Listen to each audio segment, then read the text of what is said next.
ઈચ્છાપુર વિસ્તારમાં રહેતા શ્રમજીવી પરિવારની 6 વર્ષીય માસૂમ બાળકી પર પડોશમાં રહેતા હવસખોર ઈસમે નિયત બગાડી દુષ્કર્મ આચરતા ચકચાર મચી ગઈ હતી।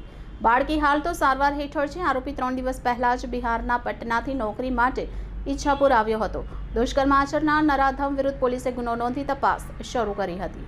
હજીરા તાલુકાના પટલાઈ ગામમાં 6 વર્ષની બાળકી પર થયેલી દુષ્કર્મની ઘટના સમગ્ર સમાજને હલાવી નાખી છે।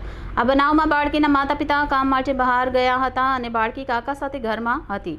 કાકા નાઇટ શિફ્ટમાં હતા અને ઘરે પરત આવ્યા પછી સૂઈ ગયા હતા। આ અવસરે પાડોશી આરોપી જય મંગળે બાળકીના હાથ બાંધી અને મોઢામાં કપડું નાખી દુષ્કર્મ આચર્યું। બાળકી રડતી રડતી પોતાના ઘરે પરત આવી અને કાકાને સમગ્ર ઘટના અંગે જાણ કરી હતી। આરોપી જય મંગળ ફરાર છે અને પોલીસ તેની શોધમાં લાગી છે। બાળકી હાલ હોસ્પિટલમાં સારવાર હેઠળ છે। આ બનાવની ગંભીરતા અને દુઃખદાયકતા સામે સમાજમાં રોષ વ્યાપી રહ્યો છે અને કડક કાર્યવાહી કરવાની માંગ ઉઠી રહી છે। આ ઘટનાએ બાળ સુરક્ષા અને સમાજમાં નૈતિક મૂલ્યોની અવગણના અંગે ગંભીર પ્રશ્નો ઊભા કર્યા છે।